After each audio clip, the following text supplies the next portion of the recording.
Olá, é uma alegria estar aqui com vocês hoje para falar sobre a construção do pensamento por meio do brincar livre. Como assim? Será que as crianças aprendem a pensar brincando? É sobre isso que eu quero conversar com você, em especial falando de bebês nesse momento. Os bebês são os maiores pesquisadores do mundo. A gente precisa acreditar nisso. A Amy Pickler foi uma pediatra ortopedista que transformou a forma de se olhar para um bebê. Antigamente se achava que os bebês eram pequenos tubos digestórios, nos quais a gente precisava apenas dar comida e trocar. E o que ela fez? Ela mostrou para a gente que não é bem assim. Os bebês são os maiores pesquisadores do mundo, pois eles estão iniciando a vida de uma maneira muito curiosa. A abordagem Pickler nasceu na Hungria, com essa pediatra que transformou o olhar de 0 a 3 anos. Ela assumiu um orfanato depois da Segunda Guerra Mundial. E ela fez o quê? Mandou todo mundo embora desse orfanato, contratou uma nova equipe e trouxe os eixos principais da chamada hoje abordagem Pickler. Esses 3 eixos de motricidade livre, ou seja, lugar de bebê é no chão. É ali que a criança passa a compreender o que o corpo dela é capaz de fazer e dessa maneira permitir que a orientação espacial dessa criança seja diferenciada. Eu costumo usar o exemplo do peixinho, no qual eu chamava emergência todas as semanas, quando eu protegia muito as crianças. Era bebê conforto, cadeirão, berço, muito colo, EVA de proteção nas paredes. E o que acontecia? As crianças não sabiam como se movimentar. O segundo eixo que a abordagem Pickler traz são os cuidados e as relações. Nós temos ali um sujeito em formação, não um tubo digestório. E por conta disso, a relação instituída com essa criança é fundamental. Essa criança precisa ser enxergada como um sujeito. E as ações que esse educador tem com essa criança faz toda a diferença. Por exemplo, na hora da troca, é um dos momentos mais importantes dentro de uma escola. Por quê? Porque é algo íntimo, mas principalmente porque é um momento que no coletivo se faz uma ação individual. E quando eu olho para esse bebê na hora da troca, coloco ele numa atitude positiva e ativa frente a essa troca e não um boneco sendo trocado. E aos poucos vou conversando com ele falando: "Nossa, João, eu percebi como você gostou de brincar com aquele caminhãozinho azul do parque. O que vai acontecer?" O João vai olhar para mim e vai dizer: "Ah, eu estou sendo visto, eu existo." E a gente diz que esse momento é um momento de nutrir emocionalmente essa criança, para que ela se sinta vista e também consiga se perceber como sujeito e que não precise de atenção o tempo inteiro. O terceiro item é o livre brincar. É nesse brincar que a criança vai descobrir o mundo, que ela vai pesquisar, que ela vai encontrar alternativas e formas de experimentar esse mundo. O brincar livre e a construção da autonomia e da independência estão extremamente juntos. E aqui eu quero fazer uma provocação. Eu li um livro que, para mim, transformou meu olhar sobre o bebê, que chama Vínculo, Movimento e Autonomia. Esse livro, escrito pela Suzana Soares, que inclusive eu já gravei um podcast com ela no Semente da Pedagogia, ela conversa com a gente sobre como que essa criança está sendo formada no mundo. E um dos pontos que ela coloca é, por exemplo, sobre os móveis, por isso eu trouxe essa imagem. Todo mundo coloca um móvel num berço de um bebê com a ideia de estimulá-lo. Mas você já parou para se colocar no lugar desse bebê? O que ele enxerga? E eu adoro essa charge, porque o bebê está olhando de baixo para cima E ele até tenta pegar o objeto uma vez, tenta a segunda vez, tenta a terceira vez. Por que ele vai continuar tentando se o objeto está preso? E se a gente quer construir uma criança autônoma e independente, a gente tem que pensar no meio no qual ela vive. Um mobile não vai trazer benefícios para sua criança, acredite em mim.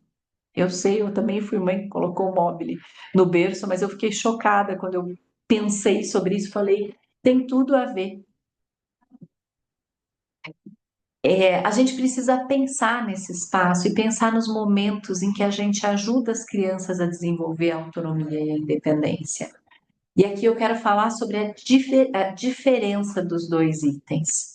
Você até pode ter uma criança muito autônoma, uma criança que come sozinha, uma criança que sobe, que vai buscar água, mas ela sempre precisa do adulto junto. Por quê? Porque ela não tem independência. E pasmem vocês que essa independência precisa ser gerada por um adulto. Qualquer criança é capaz, sim, de dormir sozinha. Muitas vezes essa criança só dorme no colo e só dorme chacoalhando porque isso foi um hábito que foi instituído pelo próprio adulto. Ou esse adulto gosta tanto desse colo, de ter um bebê no seu colo. Aquilo gera muitos neurotransmissores que geram prazer. E aí, sem querer, você vai desenvolvendo um hábito de dependência. Portanto, ajudar uma criança a construir a sua independência é fundamental, porque é nessa independência que essa criança também vai construir o seu próprio pensamento. Quando você tem um bebê bem pequeno que começa a mexer as mãozinhas, e ali ele está descobrindo que essa mão ele consegue controlar. E depois você oferece um lenço, que é o primeiro objeto sugerido como brinquedo para um bebê, onde ele pega esse lenço, deixa cair, pega de novo, deixa cair, pega, passa de uma mão para outra, põe na boca e vai fazendo experiências. A gente não precisa ficar fazendo macaquice. Lembrem-se, professora não é Xuxa. Não precisamos dar estímulos o tempo inteiro para essa criança. A gente precisa pensar num espaço adequado que permita que essa criança se desenvolva. Se você tem uma criança que está lá pensando, brincando com um determinado objeto, ele está tentando encaixar argolas num cone, como eu vi essa semana mesmo, e ele encaixava várias argolas no mesmo cone, construindo a sua própria coleção, um bebê de 1 ano e meio. O que que o adulto faz? O que você está fazendo, filho? O que que acontece? Ele para, e ele olha aquela argola, ele entrega para a mãe como quem diz, então faz comigo. E nisso eu gero dependência. Eu não estou dizendo que o adulto não deva brincar com uma criança, é claro que ele deve brincar e interagir, mas sem querer a gente cria esse hábito da criança achar que está sempre com o adulto.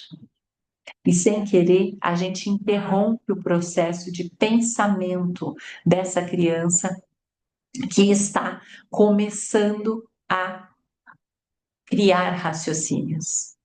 Você já pensou, você está lá fazendo uma avaliação, algo com muita dedicação, muito esforçada, concentrada.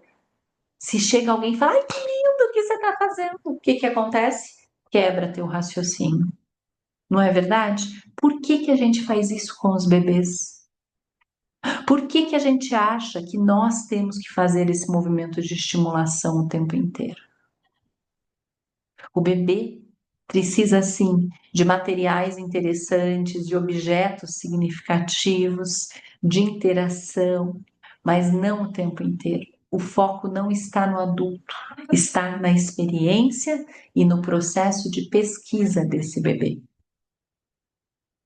Portanto, o que que o adulto deve fazer no brincar? O que que ele pode fazer? Ele pode sim pensar na materialidade que ele disponibiliza para essa criança.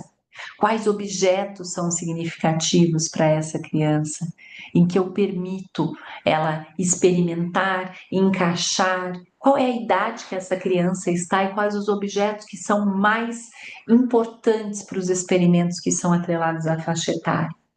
Eu posso sim pensar num espaço adequado para que esse bebê possa pesquisar, que tenha um convite estético, pois as crianças têm sim direito à beleza.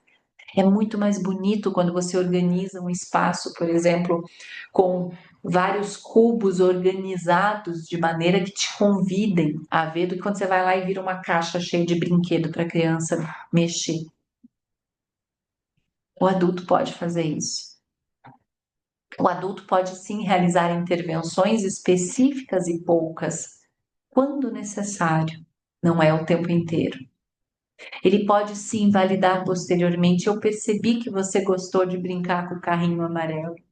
Ou então, eu vi como você estava concentrado, Léo, quando você tentou encaixar as argolas de madeira naquele cone. O adulto deve observar. Eu gravei um podcast sobre o papel da observação, que foi para o ar ontem. Tá lá no Spotify, Semente da Pedagogia, onde a gente fala exclusivamente sobre o ato de observar. E como nós da pedagogia, infelizmente, não temos essa matéria na faculdade. E isso, dentro de uma pedagogia participativa e que respeita a infância, é algo muito sério. Eu sempre digo, quando um professor fecha a boca, ele escuta a voz da infância. E eu preciso aprender a entender que professor não é Xuxa, professor não precisa ficar falando e cantando o tempo inteiro.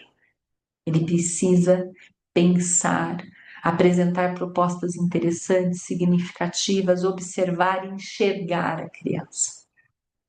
Um professor não deve ensinar a brincar, não precisa.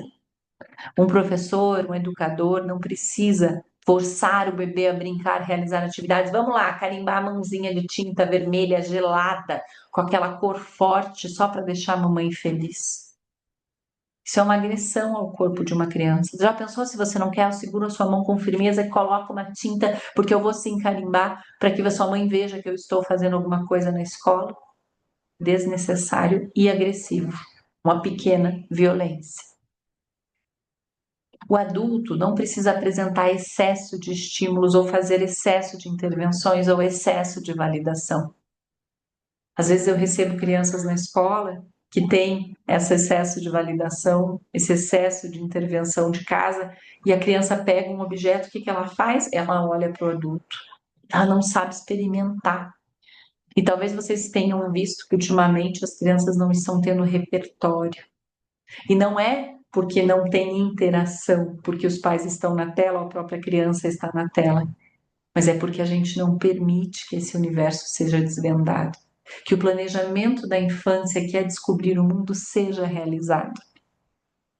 O adulto não deve criar dependência sobre a criança.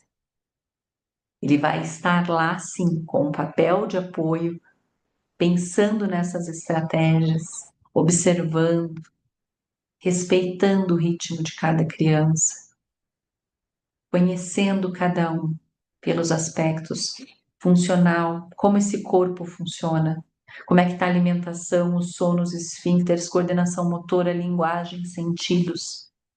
Como está o aspecto socioemocional? Essa criança tem independência ou não? Tem autonomia ou não? Tem limites? É ansiosa? Como é essa relação dessa criança no meio? O aspecto cognitivo, como essa criança se vincula com a aprendizagem, se ela apresenta foco, concentração, atenção, tudo isso pode ser observado por um adulto, quando esse adulto tem conhecimento sobre o tema. Portanto, é crucial e fundamental entender que a criança aprende por ela mesma tanto quanto possível.